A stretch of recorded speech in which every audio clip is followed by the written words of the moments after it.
You will hear a number of different recordings, and you have to answer questions on what you hear. There'll be time for you to read instructions and questions. And you have a chance to check your work. All the recordings will be played only once. The test is in 4 sections. At the end of the test, you will be given 10 minutes to transfer your answers to an answer sheet. Now turn to Section 1. Section 1. You will hear a conversation. First, you have some time to look at questions 1 to 7.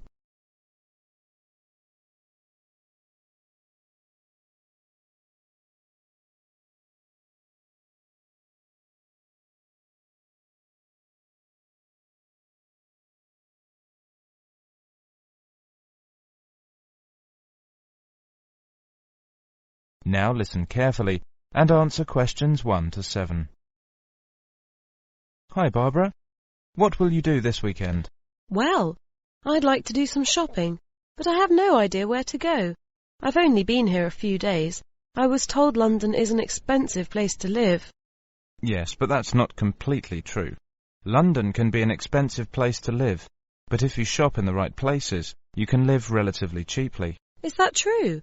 Could you tell me something about the shops? All right. You know food tends to be the cheapest in big supermarkets, like Sainsbury's and Tesco's. Most of them have quite a good variety of food and household items. You can buy your fruit and vegetables on the street. You will find these street markets in almost every part of London. You can also buy clothes, shoes and household items in these markets for a real bargain. Have you got a market list provided by the Student Union? Yes, here you are. This might give you some ideas. Let me see. East Street SE17. This market sells cheap food, clothes and hardware. It's open from 8 a.m. to 5 p.m. Yes, but how can I get there? You can take the underground. We call it Tube. You see, there is a tube station on the list. Let me see. Yes, it's Castle Station. Right. You can get off at the castle. Good. Look at Leather Lane WC1. Yes, that's a good central London market for clothes, food and hardware. It's open at lunchtimes from Monday to Friday. It's near Chancery Lane Station. Well, what about the one in Petticoat Lane? Oh, Petticoat Lane, E1. It sells clothes, shoes and household goods. It opens only on Sunday mornings from 9 a.m. to 12 at noon. Yes, we can get off at Aldgate Station. What about the one in Walthamstow, E17? Oh, that's a big market for clothes and food. It's open from 9 a.m. to 4 p.m. on Mondays to Saturdays, except Wednesdays and Sundays. Let me see. Yes, we can get there on the Central Line. What about Brixton? That's Brixton SW9. It's an indoor and outdoor market with a lively atmosphere. It sells vegetables from all over the world. It opens from 9 a.m. to 6 p.m. on Mondays to Sundays and half day on Wednesdays. Oh, it's close to Brixton Station. Very near my place. Great. It's very convenient.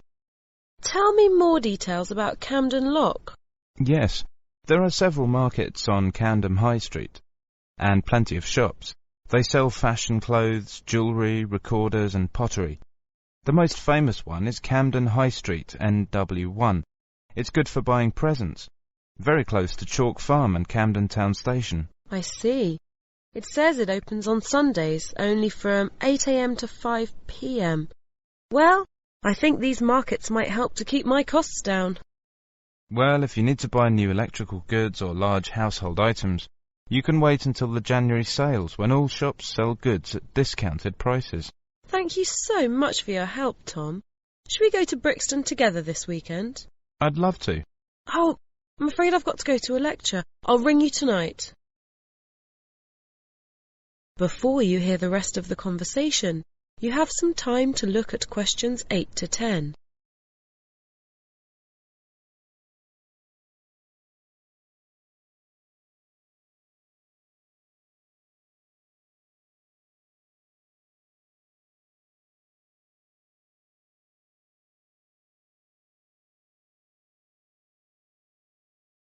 Now, listen carefully and answer questions 8 to 10. 4010625. Hello, is that you, Tom? Hi, Barbara. Have you decided where to go tomorrow? Yes. I'd like to go to Camden Town to shop. Would you like to go there with me? Yes, I'd love to. That's a good market. Mary's here with me now. She wants to go there too. Shall we meet at Camden Town Station? Okay. How are you going there? We'll go there by bus. It's only 3 stops from my place. Well, we might walk there if the weather's fine. How will you get there? I think I'll have to take the Underground. I'm at Bond Street and I'll take the Central Line first and get off at Tottenham Court Road. OK. Take the Central Line and get off at Tottenham Court Road. Then you want the Northern Line to Camden Town. It's only about 4 stops. Make sure you get a northbound train, though. You want northbound Camden Town, OK? Okay, I think I can find the way. I have an Underground map with me now. What time shall we meet tomorrow? How about 1 hour earlier, say 9:30? Fine, that will be all right. See you tomorrow. Bye. That is the end of section 1, and now you have half a minute to check your answers.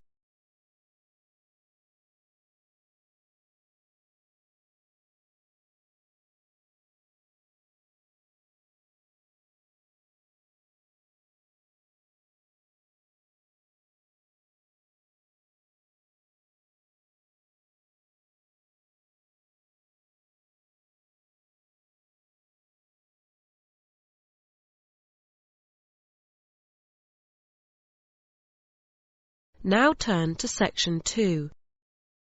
Section 2.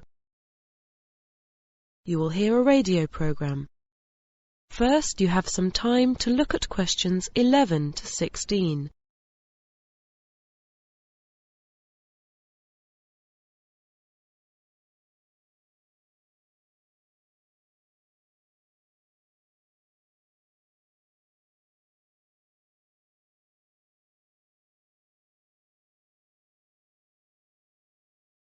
Now listen carefully and answer questions 11 to 16. Welcome, and indeed welcome every Friday afternoon at 2:15 to Postbag, your chance as listeners to let us know what you think about our programme and current issues. This week our Postbag has been virtually overflowing. Not that we're complaining, mind you. Many of you, in fact, a staggering 4,373 of you to be precise, have completed Radio South's listener phone-in survey. Some general points. 83% of you think that the radio station has improved over the past year, and only 7% that it has got worse. Most of you think that the radio station provides an excellent service. That's a big thumbs up for Radio South. Some more statistics. A rather disappointing 64% of you did not like the start of the new international radio soap that began on Wednesday evenings last month. Many of you said that it was too vulgar and puerile, with no plot, no excitement, and only 17% said that they liked it. We passed on your messages to the producer, and he said that he had received a number of letters and countless phone calls, saying how innovative and modern the plot was. In fact, the figures for those listening had more than doubled for the second programme. We'll have to wait and see how this one develops. And for 87% of you, the new starting time of 5 a.m. for the wake-up show went down really well. Only a small disapproval rating for this one. In fact, only 3%. Many of you said the earlier time is a real hit. Unfortunately, the wine show has not gone down well at all. It's had a 15% approval rating and 25% who did not like it, and 60% who didn't know. Sadly, the main comment was that the programme is downright boring. Maybe wine is going out of fashion. The full survey will be published next month, and it is free on request.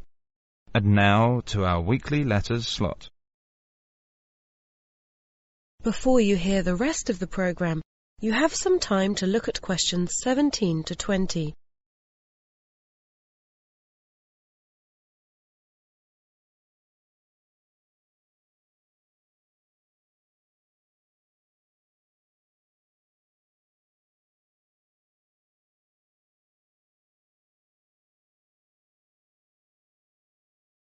Now listen carefully and answer questions 17 to 20. Sharon from Tasmania has written in to say that she has tried to get through on the telephone to our new message line to leave a message on the voice box, but she finds it too complicated. She says, and I quote, "Every time I press a number after the main menu, the line won't accept my message. It is so frustrating. Maybe your voice box should come with a health warning." Well, I can't tell you that you're not the first person to have complained about this. In fact, we had 67 letters this past week alone, and complaints have been going up at the rate of 10% a week recently, and we're now looking into the problem. On a more cheerful note, Mary from Sydney, Australia, wrote in to say how refreshing and cheerful she found our station was. She says the music and the morning wake-up show she finds really invigorating. We've had lots of similar letters from all around Southeast Asia saying the same thing. From Terry in Auckland, New Zealand, Yuko in Japan, and Ahmed in Indonesia. Robin in Australia says it's really an excellent new contribution to the radio scene in the area and encourages us to keep going. Thank you, Robin, for your support. Pangaporn from Thailand wants to know if there are any plans to repeat the English language program, English Worldwide, on Sunday morning at 9 a.m, or whether we're going to expand the program. We've had so many letters over the past weeks. The number of people tuning in has grown tenfold. There are no plans at the moment to increase the 2-hour slot on Friday morning, but if numbers keep increasing at the rate they are, we may have to. Many of you have asked when we are becoming a 24-hour service. The answer is as soon as we can. We now broadcast 19 hours a day and hope to be on air 24 hours a day within the next 6 months. And now it's over to Marco, who's going to look at the latest cinema and video releases. That is the end of section 2. You now have half a minute to check your answers.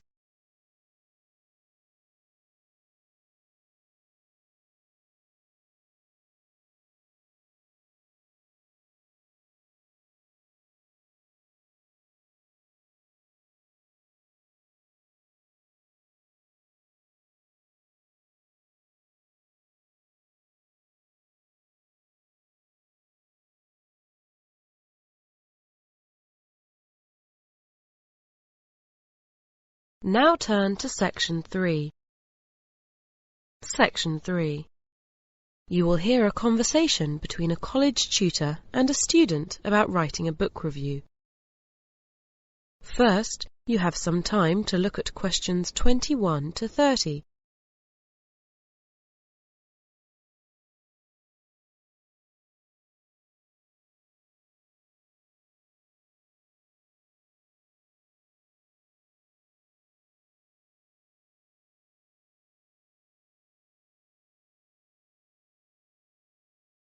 Now, listen carefully and answer questions 21 to 30. Oh, hello. Can you spare me a few minutes, please? Yes, of course, Rachel. What can I do for you? It's about the book review you've asked us to write as part of the academic writing course. You said we should ask if we didn't know how to set about it. Okay. Well, sit down and let's talk about it. I presume you've chosen the book you want to write about? Yes. Good. Then have a look at this outline. If we talk it through and you make notes on it, it'll help you to structure your review. Right, first of all, what's the name of the book? The Human Mind.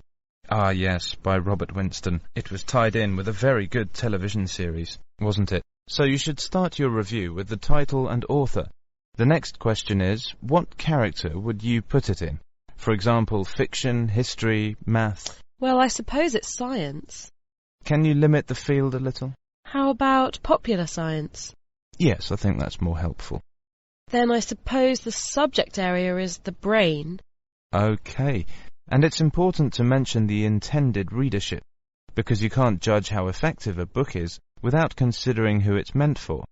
Well, it doesn't assume you know a lot about the subject, so I say it's for non-specialists. It was promoted in general bookshops. Right. Now the overview. What would you say Winston is trying to do? It's very informative, but I think he's also telling us how to make the most of our brains. Then you should briefly discuss the main topics. I'd recommend mentioning the ones that you found the most significant and interesting. Well, It starts by looking back at the last few thousand years and looks briefly at some of the theories that have been developed about the brain and about its importance. It wasn't always considered as important as we now believe. True. And the next topic? I think it should be the structure and activities of the brain that make it function. I found that chapter very interesting, but it was probably the hardest to understand. I'd probably agree with you. Any more topics you want to mention? Oh, it covers so much, like the emotions, memory, but I think the role of the brain in creating personality should be mentioned, because I think that's an important aspect of the book. And then there's advice on how we can use our brains to boost our intelligence. I've already started acting on some of the suggestions. Good luck. Now let's look at the next section of your review, where you should analyse and evaluate the book. This is the main section where you give your own opinions. This first point is really a question of whether we should take the writer seriously. A musician may be qualified to write about music, but it is not necessary to write about the brain, for instance. Winston is a professor at the University of London, and he's done a lot of research in various medical fields, so he's very well qualified to write about this subject. What would you say are the strengths of the book? It's a complex subject, but he makes it as accessible as it can be for the general reader. That's partly because he illustrates his points with a lot of stories, both about well-known people, like Einstein, and from his own life. Okay. Are there any other strengths you want to add? I was glad he included a word list to explain the meanings of medical terms, and I didn't find any weaknesses. Right. Then that brings us to the conclusion. How would you sum up your overall response to the book? Well, I found it fascinating. I think Winston is quite ambitious in the goal he's set himself, but he succeeded in reaching it. Well, there you are. You've got the skeleton of your review. Keep that in front of you while you're reading it up, and it should be fine. Thank you very much. You're welcome. That is the end of section 3. You now have half a minute to check your answers.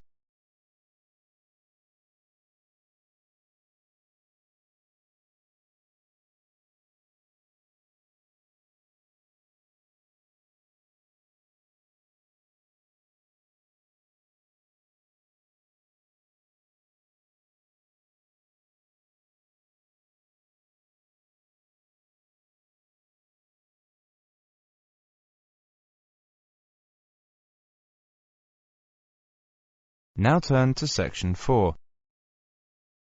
Section 4. You will hear a lecture on the Clifton Suspension Bridge. First, you have some time to look at questions 31 to 33.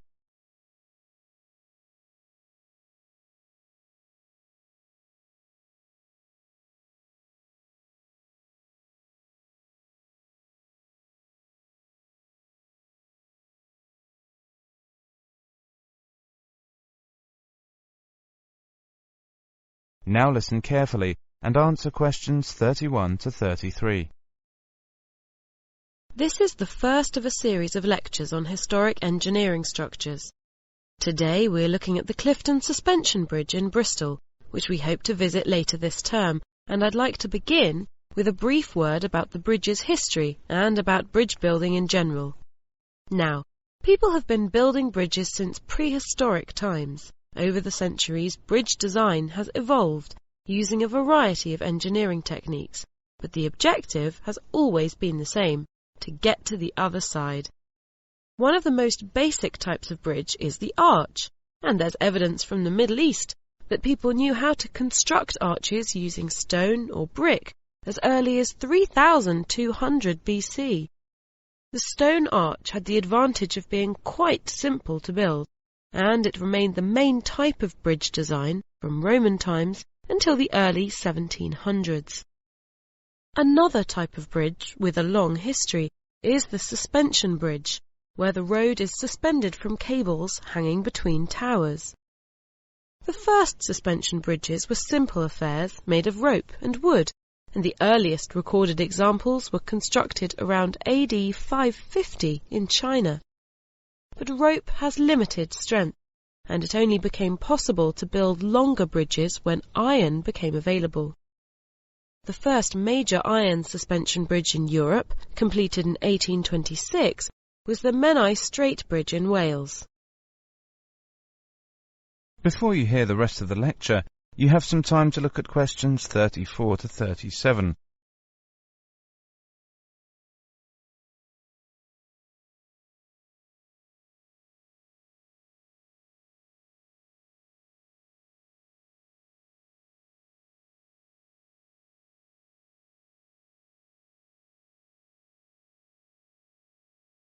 Now listen carefully and answer questions 34 to 37. The story of the Clifton Suspension Bridge in Bristol began just 3 years later, in 1829. At that time, the city authorities wanted to build a bridge over the River Avon. In order to choose the best design, they organised a competition, and the winner, announced in 1831, was an engineer by the name of Isambard Kingdom Brunel. Work began the same year, but was almost immediately interrupted when serious riots broke out in the city. As a result, investors lost confidence, and work stopped until 1836. The 2 supporting piers had been completed by 1843, but unfortunately at this point the money ran out, and work on the bridge came to a halt for a second time. Then, in 1851, all the ironwork for the bridge was sold off in order to pay back the creditors, and the project seemed to have reached an end. However, in 1860, there was a stroke of luck when a suspension bridge in London was demolished. That bridge had chains which were almost the same as the ones designed for Clifton, and these chains were available to buy. Events moved quickly after that. Money was raised and work went ahead again in 1862. The bridge was finally completed amid great celebration 2 years later in 1864. Before you hear the rest of the lecture, you have some time to look at questions 38 to 40.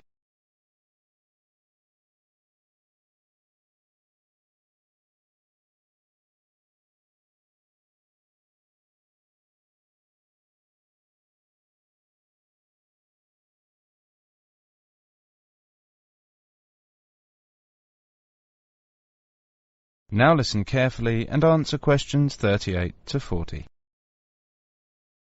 We'll be examining some of the design features in more detail in the second half of this talk, but just as a footnote to this section, it's worth looking ahead to the future and a couple of proposals for super bridges linking not only riverbanks or even countries, but continents.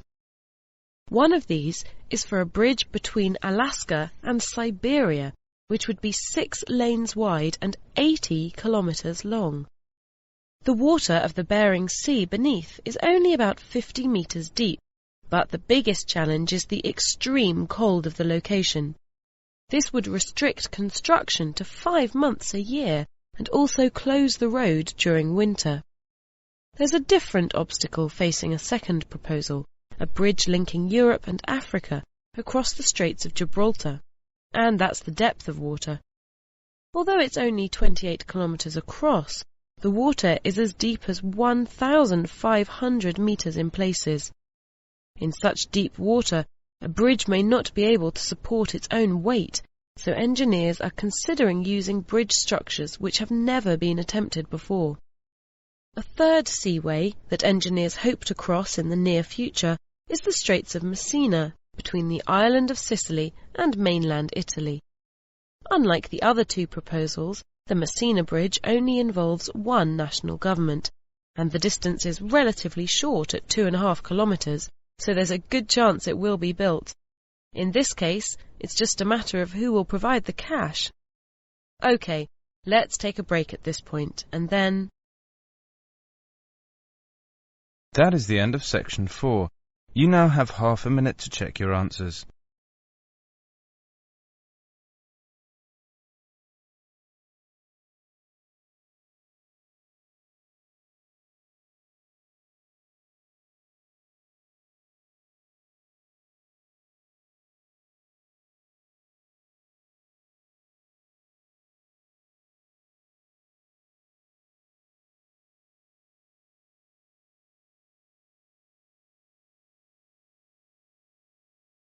That is the end of listening test, the Ielts test. You now have 10 minutes to transfer your answers to the listening answer sheet.